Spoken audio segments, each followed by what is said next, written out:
Al estudiar elementos que tienen una sección transversal menor que su sección longitudinal, ya sea una viga apoyada, un eje de una flecha sostenida por chumaceras que tiene transmisión de potencia por bandas, por poleas o engranes o cadenas, se pueden reducir en su diagrama de cuerpo libre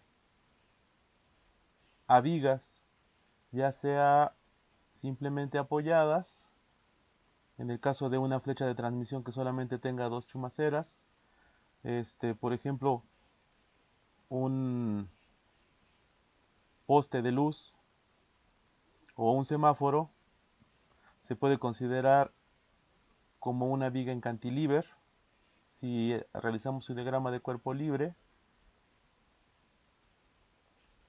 Consideramos la carga aquí. Entonces, estos objetos, estos elementos mecánicos, sufren deformaciones debido a las cargas a las que están sometidos. Estas deformaciones, para el caso de, como mencionaba, elementos largos, si aquí aplicamos una carga al centro, este elemento tendrá una deformación hacia abajo. Esta deformación se llama deflexión. Esta es la deflexión que sufre una viga simplemente apoyada con una carga al centro. Si tenemos una viga apoyada en un extremo o empotrada con una carga, tendrá esta deflexión. Es importante conocer la deflexión en los elementos cargados para poder determinar si un elemento está dentro de los parámetros de la máquina o de la función que va a realizar. También la deflexión viene relacionada con el módulo de elasticidad y el momento de inercia. Nosotros podemos tomar un elemento mecánico como una regla. Esta regla, al aplicarle una carga en esta posición, sufre una deformación considerable, pero al cambiar la posición y aplicar la misma carga, la deformación es mínima. Aunque tiene la misma sección transversal, que es rectangular, la posición cambia su resistencia. Aquí es donde viene involucrado nuestro momento de inercia. Aunque para ambos rectángulos es base por altura al cubo sobre 12, es diferente porque en este punto la base es la sección más pequeña y en este la base es la sección más grande. Entonces es importante el momento de inercia para poder calcular las deflexiones en los elementos cargados de esta manera. Estas deformaciones tienen que ser de pequeños valores, es decir, no como la regla en la que ahorita ocupé como ejemplo, deben de ser valores muy pequeños de la deflexión para que podamos ocupar la ecuación diferencial básica de la curvatura de deflexión, que va a ser la ecuación que vamos a encontrar en un momento. Al estudiar una viga empotrada en el extremo A y con una carga Q en el extremo B, esta viga empotrada sufrirá una deformación como podemos observar en la figura. Tenemos nuestro eje vertical Y y eje horizontal X. Esta viga, al ser deformada por la carga Q, tomará una curvatura. Esta curvatura la podemos estudiar considerando un origen O, del cual se desprende un radio que toca a nuestra viga deformada, y al ser un círculo, pues entonces cualquier punto que parta de este punto O hacia la viga tendrá la misma magnitud del radio, en este caso ρ. Al deformarse la viga y tomar una pequeña sección, es decir, un diferencial θ, encontramos el punto M1 y el punto M2. En el punto M1 aparecerá con respecto a la horizontal una deformación o una deflexión representada por la letra Ni, y en el punto M2 tendremos una deflexión diferente que la anterior denotada por ni más diferencial ni. Tendremos también que la posición para M1 sería X y para M2 sería X más diferencial X. De igual forma, podemos encontrar que tenemos dos pendientes diferentes. Una teta que se encuentra en este punto M1 y una teta más diferencial teta en el punto M2. Acá podemos observar la nomenclatura para cada uno de los elementos ya mencionados. Y vamos a pasar ahora a analizar este asunto un poco más de cerca.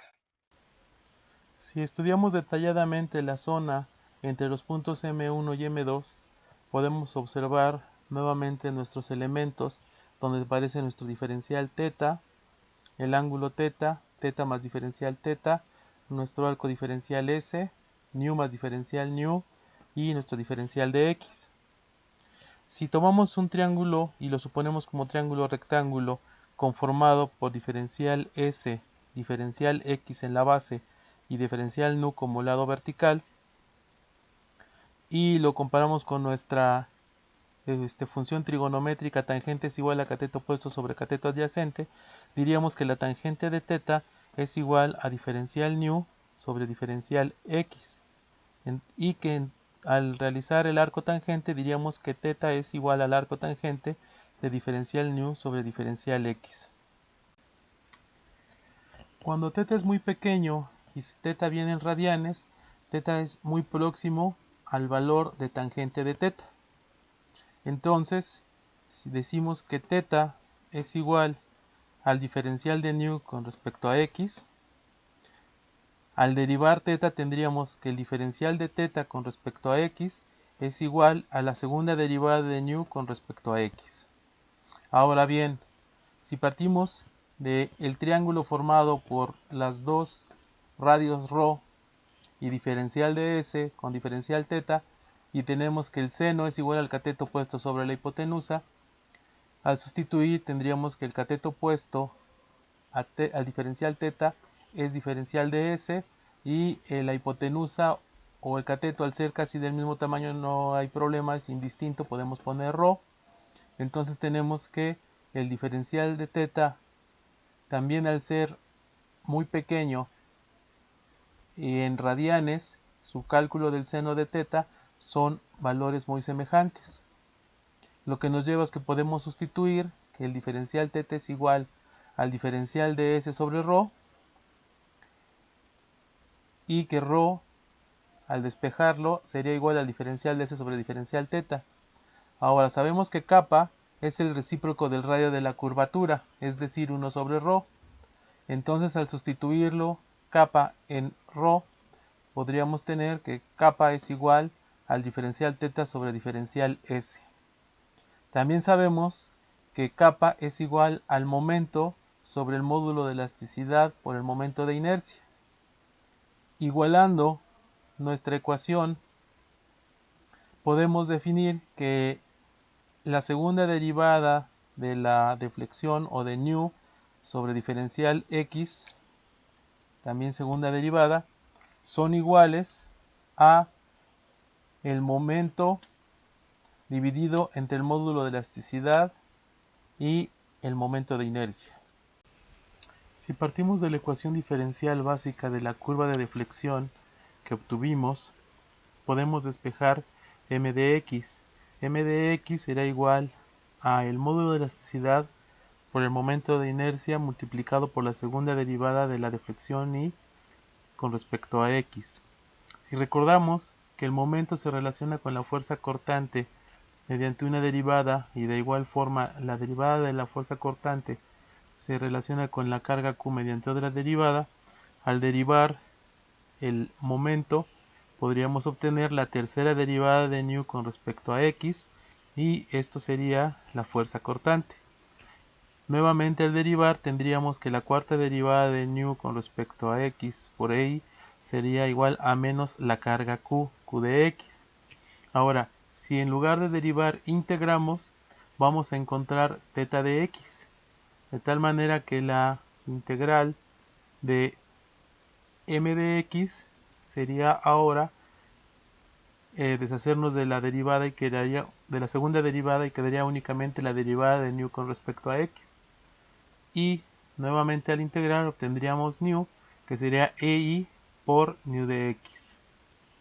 Ahora, el diferencial de nu de x lo consideramos igual como nu prima. Podríamos llegar hasta el punto donde la cuarta derivada de nu con respecto a x sería nu 4 veces prima, lo cual nos lleva a poder escribir las ecuaciones que relacionan a menos la carga, la fuerza cortante, el momento friccionante y el ángulo θ con respecto a la deflexión de esta forma: menos la carga q de x será igual a ei por la cuarta derivada de la deflexión. La fuerza cortante con respecto a x será igual a ei a la tercera derivada de la deflexión con respecto a x. M de x será igual a ei por la segunda derivada de la deflexión con respecto a x, y θ de x será igual a ei por la primera derivada de la deflexión con respecto a x.